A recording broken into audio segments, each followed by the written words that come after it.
আসসালামু আলাইকুম আরহামতুল্লাহি আবরকাতু। প্রিয় কাছের মানুষজন, আশা করি সবাই ভালো আছেন। আলহামদুলিল্লাহ, আমিও ভালো আছি। তো এখন আমি আছি আমাদের আশেপাশের রাস্তায়। সৌদি আরবের আমাদের যে ভিলা আছে সেই ভিলার কাছাকাছিতেই। তো এই ভিলাতে আমরা কিছুক্ষণ পূর্বেই আমরা ডিউটি থেকে আসলাম। তো ডিউটি থেকে আসলাম, খাওয়া দাওয়া করলাম, একটু রেস্ট নিলাম। খাওয়া দাওয়ার সাথে সাথে শুইতে নাই, একটু হাঁটাহাঁটি করে একটু হাঁটাহাঁটি করে নিয়ম সুন্নত আর কি, একটা সুন্নতের আমল হিসেবে হাঁটতেছি। আর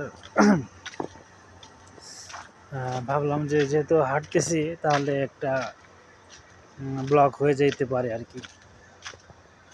তো আসলে কোনো বিষয় নিয়ে আজকে কথা বলবো কি না, মানে এরকম কোনো টেন্ডেন্সি নিয়ে ভিডিও মেক করে নিয়ে জাস্ট হাঁটতেছি, এই জন্য আসলাম আর কি। আর যেহেতু ভিডিওতে চলে আসলাম, সেক্ষেত্রে একটা কিছু কিছু না বললেই তো আর নয়। তো আজকে কথা বলবো একটা সুন্নতের উপরে আর কি।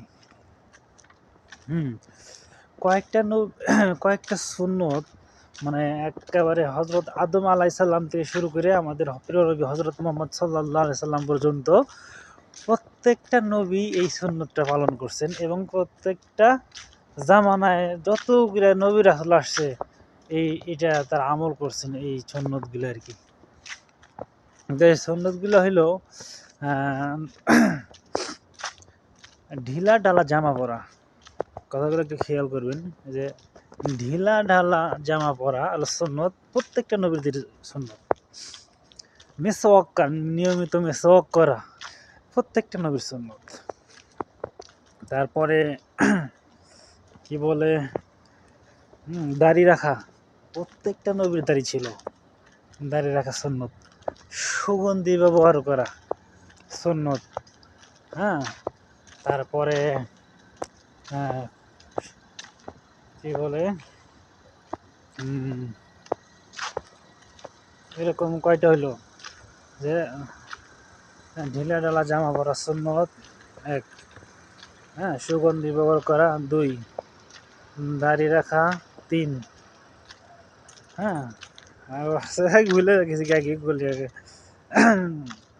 দাড়ি রাখা, ঢিলা জামা পরা, মিসওয়াক করা, সুগন্ধি ব্যবহার করা, আর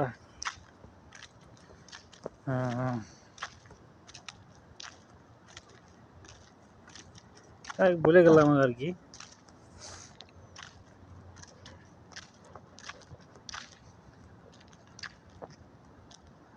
সুগন্ধি ব্যবহার করা, ঢিলা ঢালা জামা পরা, মুখে দাড়ি রাখা, ও আর একটা আছে, একটা হাট চলাফেরার জন্য লাঠি ব্যবহার করা, লাঠি। আপনারা মুসানবী যে একটা লাঠি ব্যবহার করতেন, এটা আপনারা অনেকেই জানেন। কিন্তু এর পাশাপাশি প্রত্যেকটা নবী লাঠি ব্যবহার করতেন। তো এইগুলো হচ্ছে সুন্নত।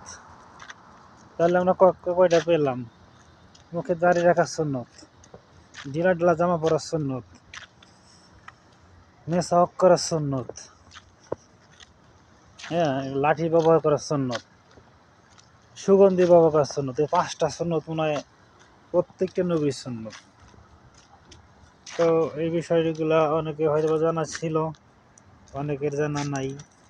তা আমার জানার ভিতরেও ভুল থাকতে পারে। যদি ভুল থাকে তাহলে আমাকে কমেন্টে জানাবেন, আমি শুধরিয়ে নেব।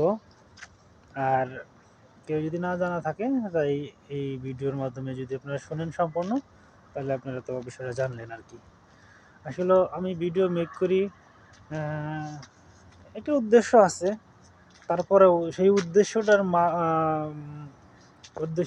দিয়েও আমি কিছু কিছু মেসেজ দিয়ে থাকি মানুষকে, যেটা মানুষ উপকৃত হয়। আমি ধারণা করি আমার এই ভিডিওগুলো দেখে মানুষ কিঞ্চিত পরিমাণ হলেও উপকৃত হয়।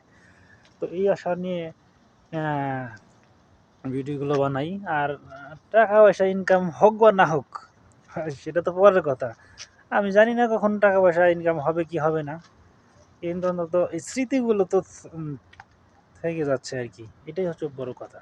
সবাই তো আমার জন্য দোয়া করবেন, আমি সবার জন্য দোয়া করি। এই মাঝরাতে বিদায় নিচ্ছি। আপনারা ভালো থাকবেন, আপনাদের আশেপাশের মানুষগুলোকে ভালো রাখবেন। আসসালামু আলাইকুম ওয়া রাহমাতুল্লাহি ওয়া বারাকাতুহু।